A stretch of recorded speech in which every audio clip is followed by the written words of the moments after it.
নিজে খোদা মজনু হয়ে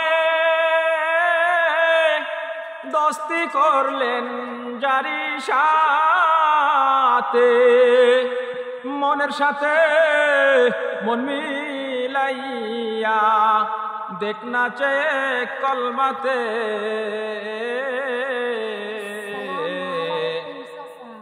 ওয়ালাইকুম আসসালাম। আলহামদুলিল্লাহ, আল্লাহ তাআলা ভালো রাখছেন। তা ভাতিজা তুমি কেমন আছো? ও তা কি মনে করে আসলে? কালিমার হাকিকত জানতে আসলাম। ও আচ্ছা আচ্ছা, কালিমার হাকিকত জানতে আইছো। হ্যাঁ। আর কিছু জানার আছে তোমার? তোমার তো জানারই থাকে প্রতিদিন। আর কিছু না। ও আচ্ছা, তা কালিমায় হাকিকত জানার আগে কালিমা শিখতে হয় না? হ্যাঁ। তা আমরা শোনো ভাতিজা, এই ধরে নাও, এই পৃথিবীর জমিনে এমন কোন মুসলিম নাই যে এই কালেমাটা জানে না।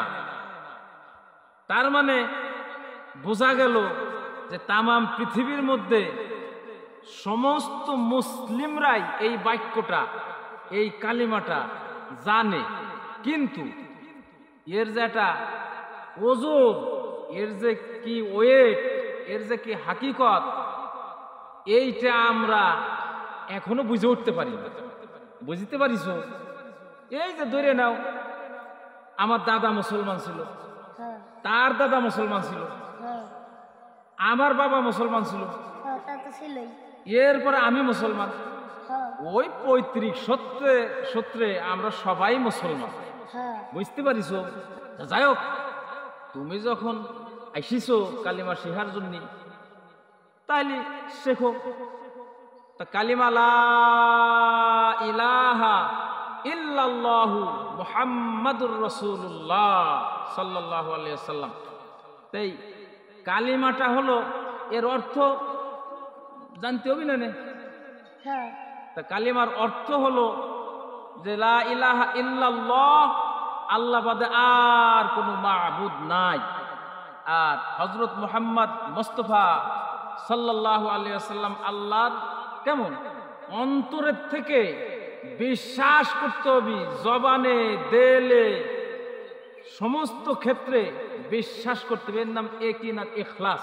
এখন দেখো, এই কালেমার হাকিকত, এই কালেমার হাকিকতের উপরে চলতে গিয়া ওই যে নবীজির সাহাবী হযরতে বিলাল রাদিয়াল্লাহু তাআলা আনহু এই কালেমার হাকিকতের উপরে চলতে গিয়া গরম বালির মধ্যে তারে শোয়াইছে, এরপরে বুকের উপরে পাথর চাপা খাওয়া লাগছে তাকে।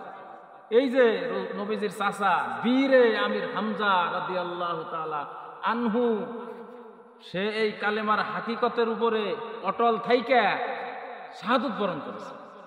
এই যে নবীজির আর একজন সাহাবী আম্মার বিন ইয়াসির, এই কালেমার উপরে অটল থাকতে গিয়া, দ্বীনকে প্রতিষ্ঠিত করতে গিয়া, আম্মার বিন ইয়াসিরের দুই পায়ে দুইটা রশি বেঁধে দিছে, দুই উটের দুই পার সাথে বেঁধে দেওয়া হয়েছে। এক উট এদিকে গেছে, আর এক উট ওইদিকে গেছে। নবীজির সাহাবী আম্মার বিন ইয়াসির মাঝখানতে ছিঁড়ে গেছে এই কালেমার হাকিকতের পার থাকতে গিয়া। তা আমরা যে কালেমা শিখছি ভাতিজা, আসল কথা হলো এই কালেমা যদি কেউ পড়ে আর কালেমার হাকিকত যদি সে বুঝে ফেলে, তাহলে তার কাছে সুদ, ঘুষ, জিনা, ব্যভিচারী, রাহাজানি, ছিনতাই, এইগুলি কোনো কিছুই তার কাছে কি চান্স পাবে না।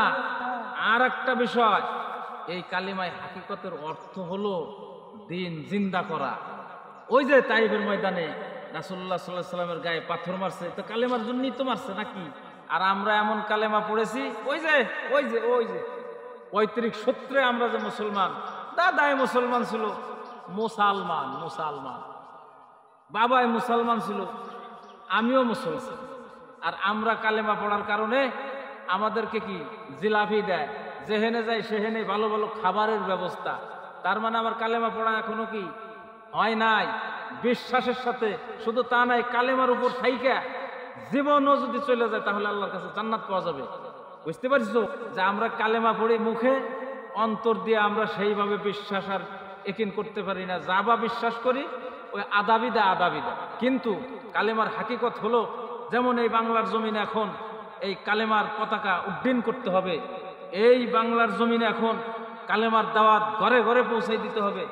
এই কালেমার দাওয়াত দিতে গিয়ে যদি জীবনও চলে যায়, ফিসাবিলিল্লাহ আল্লাহর জন্য দিয়ে দিব,